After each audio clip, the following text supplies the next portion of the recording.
ನಮಸ್ಕಾರ ಎಲ್ಲರಿಗೂ, ನಾನು ನಿಮ್ಮ ಪ್ರೀತಿಯ ರಾಯಚೂರು ಹುಡುಗಿ. ತಮಗೆಲ್ಲರಿಗೂ ಅಮ್ಮ ಅಡುಗೆ ಮನೆ ಯೂಟ್ಯೂಬ್ ಚಾನಲ್ಗೆ ಸ್ವಾಗತ ಸುಸ್ವಾಗತ.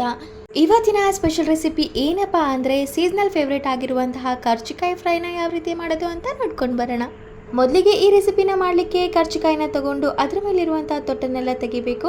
ಅದಾದಮೇಲೆ ಅದನ್ನು ಸ್ವಚ್ಛವಾಗಿ ತೊಳೆದು ಹಾಗೆ ಮತ್ತೊಂದು ಕಡೆ ಒಂದು ಹಂಚನ್ನ ಕಾಯಲಿಕ್ಕೆ ಇಟ್ಟಿದ್ದೆ. ಹಂಚು ಏನೇನೋ ಕಾಯ್ದಾಗಿದೆ ಅಂದಮೇಲೆ ಮುಂಚೆನೇ ತೊಳೆದು ಇಟ್ಕೊಂಡಿರುವಂತಹ ಕರ್ಚಿಕಾಯಿನ ಹಾಕ್ಕೊಂಡು ಅದು ಸಂಪೂರ್ಣವಾಗಿ ನೀರು ಹೋಗೋವರೆಗೂ ಅದನ್ನು ತುಂಬ ಚೆನ್ನಾಗಿ ಹುರ್ಕೋಬೇಕು.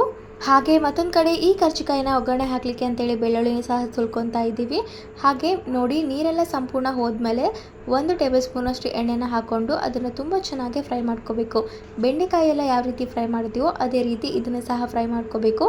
ಹಾಗೆ ನಮ್ಮ ಕಡೆ ಇದನ್ನು ಕರ್ಚಿಕಾಯಿ ಅಂತ ಹೇಳ್ತಾರೆ. ಕರ್ಚಿಕಾಯಿ ಅಂದರೆ ಸ್ವೀಟ್ ಎಲ್ಲ ತುಂಬಿ ಮಾಡ್ತಾರಲ್ಲ, ಆ ಕರ್ಚಿಕಾಯಿ ಅಲ್ಲ, ಇದು ಒಂದು ತರಕಾರಿ.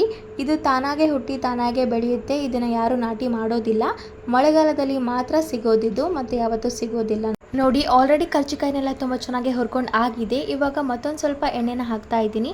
ಅರ್ಧ ಟೇಬಲ್ ಸ್ಪೂನ್ ಎಣ್ಣೆ ಆದರೆ ಸಾಕಾಗುತ್ತೆ. ಹಾಗೆ ಮುಂಚೆನೇ ಜಜ್ಜಿ ಇಟ್ಕೊಂಡಿರುವಂತಹ ಬೆಳ್ಳುಳ್ಳಿನ ಇದೇ ಹಂತದಲ್ಲಿ ಹಾಕಿ ತುಂಬ ಚೆನ್ನಾಗಿ ಫ್ರೈ ಮಾಡ್ಕೋಬೇಕು. ಬೆಳ್ಳುಳ್ಳಿ ಇನ್ನೇನು ಫ್ರೈ ಆಗಿದೆ ಅಂದಮೇಲೆ ನಾವು ಮುಂಚೆನೇ ಹುರಿದು ಇಟ್ಕೊಂಡಿರುವಂತಹ ಬೆಳ್ಳುಳ್ಳಿ ಹಾಗೆ ಕರ್ಚಿಕಾಯಿನ ತುಂಬ ಚೆನ್ನಾಗಿ ಮಿಕ್ಸ್ ಮಾಡ್ಕೋಬೇಕು. ಅದಾದಮೇಲೆ ಇದಕ್ಕೆ ರುಚಿಗೆ ತಕ್ಕಷ್ಟು ಉಪ್ಪು, ಹಾಗೆ 1 ಚಿಟಿಕೆಯಷ್ಟು ಅರಿಶಿಣ, ಹಾಗೆ 2 ಟೇಬಲ್ ಸ್ಪೂನಷ್ಟು ಅಚ್ಕಾರದ ಪುಡಿನ ಹಾಕ್ತಾ ಇದ್ದೀನಿ. ಅಚ್ಕಾರದ ಪುಡಿನ ಫ್ಲೇಮ್ನ ಆಫ್ ಮಾಡಿ ಹಾಕ್ಕೋಬೇಕು. ಅದಾದಮೇಲೆ 1 ಟೇಬಲ್ ಸ್ಪೂನಷ್ಟು ಶೇಂಗಾ ಪುಡಿನ ಹಾಕ್ತಾ ಇದ್ದೀವಿ. ನೀವು ಶೇಂಗಾ ಪುಡಿ ಹಾಕ್ಬೋದು ಅಥವಾ ಸ್ಕಿಪ್ ಕೂಡ ಮಾಡ್ಬೋದು. ಬಟ್ ನಮ್ಮ ಕಡೆ ಆಲ್ಮೋಸ್ಟ್ ಎಲ್ಲ ಪಲ್ಯಗೂ ಶೇಂಗಾ ಪುಡಿನ ಹಾಕ್ತೀವಿ. ಅದೊಂಥರ ಒಳ್ಳೆ ಟೇಸ್ಟ್ ಕೊಡುತ್ತೆ, ಹಾಗಾಗಿ ಹಾಕ್ತಿರೋದು. ಎಲ್ಲ ಪದಾರ್ಥಗಳನ್ನು ಹಾಕಿ ತುಂಬ ಚೆನ್ನಾಗಿ ಮಿಕ್ಸ್ ಮಾಡಿಕೊಂಡು ಫ್ರೈ ಮಾಡಿಕೊಂಡ್ರೆ ಸಖತ್ ಟೇಸ್ಟಿಯಾಗಿರುವಂತಹ ಕರ್ಚಿಕಾಯಿ ಫ್ರೈ ತಿನ್ನಲಿಕ್ಕೆ ರೆಡಿಯಾಗಿರುತ್ತೆ. ಇದನ್ನು ರೊಟ್ಟಿ ಜೊತೆ ನೀವು ಸರ್ವ್ ಮಾಡ್ಬೋದು, ತುಂಬ ಟೇಸ್ಟಿಯಾಗಿರುತ್ತೆ. ಈ ಕರ್ಚಿಕಾಯಿನ ನೀವೇನಾದರೂ ಸ್ಟೋರ್ ಮಾಡಬೇಕು ಅಂದರೆ 1 ಡೇ ಬಿಫೋರ್ ತಂದು ನೆಕ್ಸ್ಟ್ ಡೇ ಮಾಡ್ತೀನಿ ಅನ್ನೋರು ಕತ್ಲೆಯಲ್ಲಿ ಸ್ಟೋರ್ ಮಾಡಬೇಕು. ಇಲ್ಲ ಅಂದರೆ ಅದು ಸಂಪೂರ್ಣವಾಗಿ ಹೊಟ್ಟೆ ಒಡೆದು, ಅಂದರೆ ಒಳಗಿರುವಂತಹ ಅಂಶ ಹಾಗೆ ಸಿಪ್ಪೆ ಸಪ್ರೇಟ್ ಆಗಿ ಕೊಳ್ತಂಗೆ ಆಗುತ್ತೆ. ಹಾಗಾಗಿ ಇದನ್ನು ಕತ್ಲೆಯಲ್ಲಿ ನೀವು ಸ್ಟೋರ್ ಮಾಡಬೇಕು. ಇವತ್ತು ನಾನು ಈ ರೆಸಿಪಿನ ರೊಟ್ಟಿ ಜೊತೆ ಸರ್ವ್ ಮಾಡ್ತಾ ಇದ್ದೀನಿ.